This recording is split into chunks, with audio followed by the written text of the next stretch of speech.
10-12 سال کی عمر سے ہی خواب میں رب سے باتیں ہوتی تھیں اور بیت المعمور نظر آتا تھا، لیکن مجھے اس کی حقیقت کا علم نہیں تھا۔ چلہ کشی کے بعد جب وہی باتیں اور وہی مناظر سامنے آئے تو حقیقت آشکار ہوئی۔ اس دفعہ کا ذکر ہے کہ میرا ایک ماموں جو کہ فوج میں ملازم تھا، وہ طوائفوں کے کوٹھے پر جایا کرتا تھا۔ گھر والوں کے منع کرنے سے وہ مجھے اپنے ساتھ لے جاتا تاکہ گھر والوں کو شک نہ گزرے، مجھے چائے اور بسکٹ کھانے کو دیتا اور خود اندر چلا جاتا۔ جبکہ مجھے طوائفوں اور کوٹھوں کی سمجھ بوجھ نہیں تھی، ماموں مجھ سے یہی کہتا کہ یہ عورتوں کا آفس ہے۔ کچھ دنوں بعد میرا دل اس جگہ سے اچاٹ ہو گیا۔ تب ماموں نے کہا کہ یہ عورتیں ہیں اور اللہ ان کو اسی مقصد کے لیے بنایا ہے، یعنی اس نے مجھے بھی ملوث کرنے کی کوشش کی۔ ماموں کی باتوں کا اتنا اثر ہوا کہ نفس کی کشمکش میں رات بھر نہ سو سکا، اور پھر اچانک آنکھ لگ گئی۔ دیکھتا ہوں کہ ایک بڑا گول چبوترا ہے اور میں اس کے نیچے کھڑا ہوں۔ اوپر سے کرخت قسم کی آواز آتی ہے، اس کو لاؤ۔ دیکھتا ہوں کہ ماموں کو 2 آدمی پکڑ کر لا رہے ہیں اور اشارہ کرتے ہیں کہ یہ ہے۔ پھر آواز آتی ہے، اس کو گرزوں سے مارو۔ تب اس کو مارتے ہیں تو وہ چیخیں مارتا اور دھاڑتا ہے اور چیختے چیختے اس کی شکل سور کی طرح بن جاتی ہے۔ پھر آواز آتی ہے، تو بھی اس کے ساتھ اگر شامل ہوا تو تیرا بھی یہی حال ہوگا۔ میں توبہ توبہ کرتا ہوں اور آنکھ کھلتی ہے تو زبان پر کہ یا رب میری توبہ، یا رب میری توبہ، اور کئی سال تک اس خواب کا اثر رہا۔ اس کے دوسرے دن میں گاؤں کی طرف جا رہا تھا، بس میں سوار تھا۔ راستے میں دیکھا کچھ ڈاکو ایک ٹیکسی سے ٹیپ ریکارڈ نکالنے کی کوشش کر رہے تھے۔ ڈرائیور نے مزاحمت کی تو اس پر چھریوں سے وار کر کے قتل کر دیا۔ یہ منظر دیکھ کر ہماری بس وہاں رک گئی اور وہ ڈاکو ہمیں دیکھ کر فرار ہو گئے اور ڈرائیور نے تڑپ کر ہمارے سامنے جان دے دی۔ پھر ذہن میں یہی آیا کہ زندگی کا کیا بھروسہ۔ رات کو سونے لگا تو اندر سے یہ شعر گونجنا شروع ہو گئے، کر ساری خطائیں معاف میری، تیرے در پہ میں آن گرا۔ اور ساری رات گریہ زاری میں گزری۔ اس واقعے کے کچھ عرصے بعد میں دنیا چھوڑ کر جام داتار کے دربار پر چلا گیا، لیکن وہاں سے بھی کوئی منزل نہ ملی اور میرا بہنوئی مجھے وہاں سے واپس دنیا میں لے آیا۔ 34 سال کی عمر میں بری امام سامنے آئے اور کہا کہ اب تیرا وقت ہے دوبارہ جنگل میں جانے کا۔ 3 سال چلہ کشی کے بعد جب کچھ حاصل ہوا تو دوبارہ جام داتار کے دربار پر چلا گیا۔ صاحب مزار سامنے آ گئے۔ میں نے کہا اس وقت اگر مجھے قبول کر لیا جاتا تو میں بیچ میں نفسانی زندگی سے محفوظ رہتا۔ انہوں نے جواب دیا، اس وقت تمہارا وقت نہیں تھا۔ حضرت گوہر شاہی کی باطنی شخصیت کے چند حقائق۔ 19 سال کی عمر میں جثہ توفیق الہی ساتھ لگا دیا گیا تھا، جو 1 سال رہا۔ اس کے اثر سے کپڑے پھاڑ کر صرف ایک دھوتی میں جام داتار کے جنگل میں چلے گئے تھے۔ جثہ توفیق الہی عارضی طور پر ملا تھا، جو کہ 14 سال غائب رہا، اور پھر سن 1975 میں دوبارہ 7 شریف کے جنگل میں لانے کا سبب بھی یہی جثہ توفیق الہی تھا۔ 25 سال کی عمر میں جثہ گوہر شاہی کو باطنی لشکر کے سالار کی حیثیت سے نوازا گیا، جس کی وجہ سے ابلیسی لشکر اور دنیاوی شیطانوں کے شر سے محفوظ رہے۔ جثہ توفیق الہی اور طفل نوری ارواح ملائکہ اور لطائف سے بھی اعلیٰ مخلوقیں ہیں۔ ان کا تعلق ملائکہ کی طرح براہ راست رب سے ہے اور ان کا مقام اہدیت ہے۔ 35 سال کی عمر میں 15 رمضان سن 1976 کو ایک نطفہ نور قلب میں داخل کیا گیا۔ کچھ عرصے بعد تعلیم و تربیت کے لیے کئی مختلف مقامات پر بلایا گیا۔ 15 رمضان المبارک سن 1985 میں وہی نطفہ نور طفل نوری کی حیثیت پا کر مکمل طور پر حوالے کر دیا گیا، جس کے ذریعے دربار رسالت میں تاج سلطانی پہنایا گیا۔ جشن شاہی منانے کی وجوہات۔ 15 رمضان المبارک سن 1977 کو اللہ کی طرف سے خاص الہامات کا سلسلہ شروع ہوا۔ راضیہ مرضیہ کا وعدہ ہوا، مرتبہ ارشاد ہوا۔ سن 1978 میں حیدرآباد آ کر رشد و ہدایت کا سلسلہ جاری کر دیا، اور دیکھتے ہی دیکھتے یہ سلسلہ پوری دنیا میں پھیل گیا۔ لاکھوں افراد کے قلوب اللہ اللہ میں لگ گئے۔ لاکھوں افراد کے قلوب پر اس میں اللہ نقش ہوا اور ان کو نظر آیا۔ لاکھوں افراد کشف القبور اور کشف الحضور تک پہنچے، لاکھوں لا علاج مریض شفایاب ہوئے۔ ہر مذہب، ہر قوم، ہر نسل کے افراد حضرت گوہر شاہی سے رشد و ہدایت حاصل کر کے اللہ کی محبت اور ذات تک پہنچنا شروع ہو گئے۔ خدا کی قسم میں بھی انہی لوگوں میں سے ہوں جن کے دلوں پر خوش خط لکھا ہوا اس میں اللہ چمک رہا ہے۔ شیخ نظام الدین، میری لینڈ، امریکہ۔ چاند اور سورج پر تصاویر کے بارے میں مکمل وضاحت۔ گوہر شاہی روحانی تعلیم اور جگہ جگہ خطابات کے ذریعے پوری دنیا میں مشہور اور ہر دل عزیز ہو گئے۔ سن 1995 میں مانچسٹر، انگلینڈ میں کچھ لوگوں نے چاند پر گوہر شاہی کی تصویر کی نشاندہی کی۔ پھر پاکستان اور دوسرے ممالک سے بھی شہادتیں وصول ہوئیں۔ ویڈیو کے ذریعے چاند کی تصویریں اتاری گئیں۔ پھر بیرون ممالک اور ناسا سے چاند کی تصویریں منگوائی گئیں۔ شروع میں یہ تصاویریں مدھم تھیں، لیکن گزشتہ 2 سال سے اتنی واضح ہو گئیں کہ دوربین یا کمپیوٹر کے بغیر بھی دیکھی جا سکتی ہیں۔ سن 1996 میں ہمارے نمائندے ظفر حسین نے ناسا والوں کو نشاندہی کرائی۔ انہوں نے کہا ہمیں پتہ ہے کہ چاند پر چہرہ ہے، یہ چہرہ عیسیٰ کا ہے جو 200 میل لمبی روشنی سے معلوم ہوتا ہے۔ امریکی شہریوں نے بھی ناسا پر زور دیا کہ اس تصویر کے بارے میں کچھ وضاحت کی جائے، لیکن گوہر شاہی ایشیائی ہونے کی وجہ سے ناسا خاموش رہا۔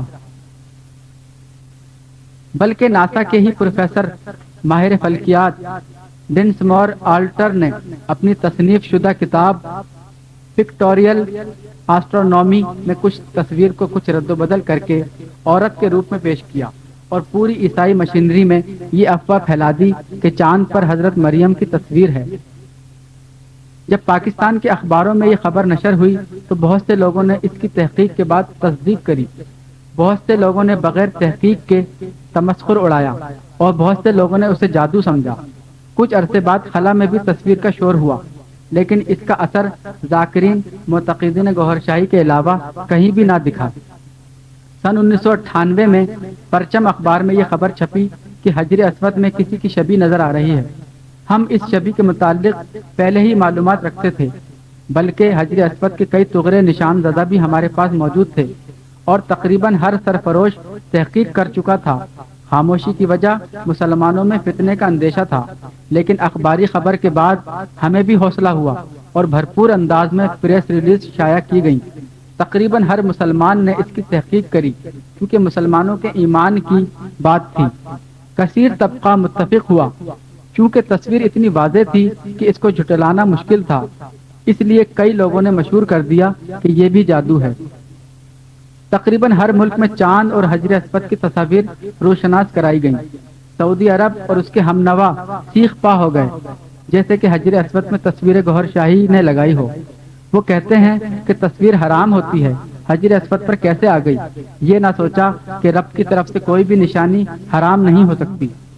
سعودی حکومت نے اپنی شرعی عدالت سے یہ فیصلہ لے لیا ہے کہ گوہر شاہی واجب القتل ہے۔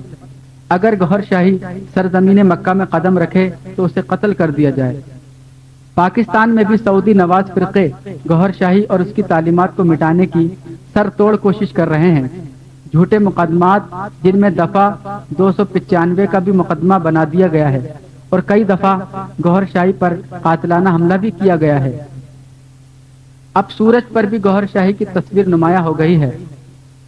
ہم نے حکومت پاکستان کو مقدمات کی وجہ اور تصاویر کی تحقیق کے لیے کئی بار آگاہ کیا، لیکن اللہ کی ان نشانیوں کو حکومتی سطح پر بھی فرقہ واریت کے دباؤ کی وجہ سے جھٹلایا گیا۔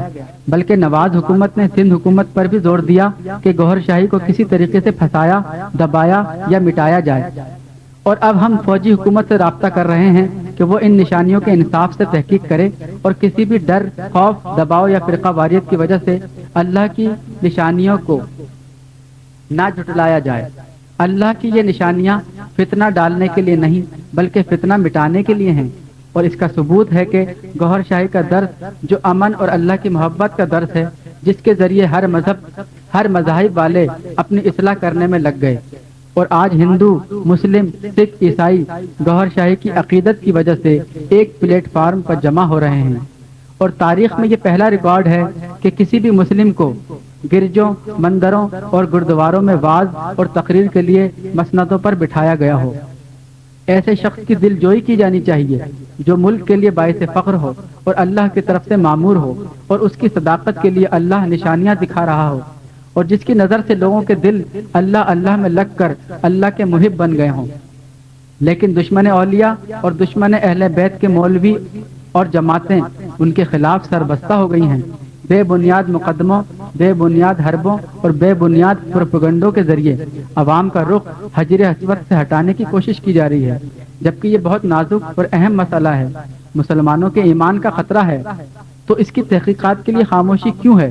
اس کے متعلق پوری دنیا میں اتنا منفی اور مثبت پروپیگنڈا ہو چکا ہے کہ اب اس کو دبانا مشکل ہے۔ ادھر ولیوں کو ماننے والے علماء سو گوھر شاہی سے بغض و حسد کی وجہ سے گونگے بن گئے ہیں۔ تصویر کو واضح ہونے کی صورت میں جھٹلانا مشکل ہو گیا تو کہتے ہیں کہ چاند پر جادو چل گیا، جبکہ حضور صلی اللہ علیہ وسلم نے کہا تھا کہ چاند پر جادو نہیں ہو سکتا۔ پھر کہتے ہیں کہ حجر اسود بھی جادو کی لپیٹ میں آ گیا ہے۔ اگر کعبہ بھی جادو کی زد میں آ گیا ہے تو پھر مسلم کے پاس تحفظ کی کون سی جگہ ہے؟ مثال دیتے ہیں کہ حضور صلی اللہ علیہ وسلم پر بھی جادو ہو گیا تھا۔ کعبہ حضور صلی اللہ علیہ وسلم سے افضل نہیں ہے، بے شک حضور صلی اللہ علیہ وسلم پر جادو ہو گیا تھا، لیکن اس کے توڑ کے لیے سورہ والناس آ گئی تھی۔ تم بھی والناس کے ذریعے چاند اور حجر اسود پر پھونکے مارو، اگر یہ تصویریں نہ مٹیں بلکہ پہلے سے زیادہ روشن ہو جائیں تو پھر تمہیں حق کو تسلیم کرنا پڑے گا، ورنہ پھر تمہارے اندر ابو جہل ہی ہے۔ جب امریکہ میں یہ انکشاف ہوا کہ چاند پر کسی ایشیائی کی تصویر ہے جو حلیے سے مسلمان نظر آتا ہے تو انہوں نے تصویر کا رخ تبدیل کر دیا۔ نمبر 1 چاند کی اوریجنل تصویر ہے، نمبر 2 تصویر بھی چاند سے ہی تعلق رکھتی ہے، جس میں انہوں نے کچھ رد و بدل کی۔ سر کے اوپر جو چہرہ اور داڑھی تھی اسے برابر کر دیا گیا تاکہ چہرے کی جگہ بال نظر آئیں۔ یہ حلیہ کلین شیو آدمی کا ہے۔ ملاحظہ ہو تصویر نمبر 3 جسے ڈائن مور نے عورت کے روپ میں روشناس کرانے کی کوشش کی تاکہ لوگوں کا رخ حضرت مریم کی طرف کیا جائے۔ خطاطی کے ذریعے تھوڑی کو چھوٹا اور گردن کو بھی پتلا کیا گیا ہے، جبکہ آنکھیں بھی لمبی کی گئی ہیں۔ اللہ کی نشانیوں میں ملاوٹ اچھا شگون نہیں ہے، کیونکہ یہ چہرے ان قریب اس دنیا میں ظاہر ہونے والے ہیں۔ انگلیوں پر ابھرنے والے لفظ سے اللہ پر اعتراض کرنے والوں کے جواب میں فرمایا، کچھ لوگوں کو اعتراض ہے کہ الٹے ہاتھ کی انگلیوں پر اس میں اللہ کیوں ہے؟ اگر یہ انگلیاں ہم نے بنائی ہوں، یہ کسی بھی طریقے سے ہم نے لکھوایا ہو تو ہم مجرم ہیں۔ یہ تو اللہ بہتر جانتا ہے کہ یہ اتفاق ہے یا کوئی کرشمہ قدرت۔ حضرت گوھر شاہی نے سن 1980 سے درس و تدریس کے کام کا آغاز کیا۔ آپ کا پیغام اللہ کی محبت کو بہت پذیرائی حاصل ہوئی۔ ہر مذہب کے افراد آپ سے عقیدت اور محبت کرنے لگے اور اپنی اپنی عبادت گاہوں میں گوھر شاہی کو خطابات کی دعوت دے کر ذکر قلب حاصل کرنے لگے۔ یہ ایک بہت بڑی کرامت ہے جس کی تاریخ میں نظیر نہیں ملتی کہ گوھر شاہی ہر مذہب کی عبادت گاہ کے اسٹیج ممبر پر پہنچ جاتے ہیں۔ گورنمنٹ آف پاکستان کے نام سیدنا گوھر شاہی کا خط۔ میری اس تصنیف کا جائزہ اور میری ذاتی انکوائری جس کے لیے مختلف ایجنسیاں استعمال کی جا رہی ہیں، میری تصانیف اور شخصیت کی تحقیق ایسے منصف مزاج صحافیوں اور دانشوروں اور سیکورٹی افسروں سے کروائی جائے جو روحانیت اور تصوف کے مخالف فرقے سے نہ ہو اور تنگ نظر مولوی بھی نہ ہو، کیونکہ انتشار کا سبب یہی لوگ ہیں۔ اگر یہ علم اللہ کی محبت کا درس وسیلہ ثابت نہ ہو، یا سب مذاہب کو ایک کرنے میں مددگار، یا دنیا میں امن کا خواہاں نہ ہو، یا اس سے وابستہ مختلف مذاہب کے لوگ گناہوں سے دور اور اللہ رسول کے محب پرستار نہ بنے ہوں، یا اس علم کے ثبوت یا اشارے آسمانی کتاب، احادیث اور ولیوں کے مکتوبات سے باہر ہوں، نیز زمین و فلک پر دکھائی گئی تصویریں خود ساختہ من گھڑت یا بے ثبوت ہوں، تو حکومت ہر قسم کی سزا یا بندش کی مجاز ہے۔ ہمارے نوٹس میں آیا ہے کہ حکومت ان تصاویر کی بہت پہلے تحقیق کر چکی ہے، لیکن عوام میں فتنے کی وجہ سے خاموش ہے، حتیٰ کہ اس فتنے کے خطرے کے پیش نظر گوھر شاہی کو مختلف حربوں سے ختم کرنے کی کوشش کی جا رہی ہے۔ یہ کوشش نواز دور سے شروع ہوئی، اس کے جانے کے بعد بھی اس کے ہم خیال اس حکومت میں موجود ہیں۔ انانیت، فرقواریت، عقیدے یا کرسی کی وجہ سے رب کی نشانیوں کو جھٹلانا سربراہوں کے لیے اچھا شگون نہیں ہوتا۔ رب کی نشانیاں فتنہ پیدا نہیں کرتی، بلکہ فتنہ کو مٹانے کے لیے آتی ہیں، جس کا لوگوں کو شعور نہیں ہے۔ حکومت پاکستان اگر منصف مزاجی سے تحقیقی رپورٹ شائع کر دے، جس کی تحقیق غیر ممالک نے بھی کرنی ہے، تو پھر بچوں سے لے کر بوڑھوں تک کے دل اللہ کے ذکر اور اس کے نام سے چمکتے نظر آئیں گے، کیونکہ مومن اور صادق قسم کے لوگ تصدیق کے منتظر ہیں۔ ہمارا نہ سیاسی جماعت سے تعلق ہے اور نہ ہی حکومتی کاموں میں مداخلت کرتے ہیں۔ جو کچھ بھی کر رہے ہیں رب کی رضا سے کر رہے ہیں، اور مستقبل میں جو کچھ بھی ہونا ہے رب کی رضا سے ہی ہونا ہے۔ اس وجہ سے بے خوف اور بے دھڑک حقیقت کو آشکار کر رہے ہیں۔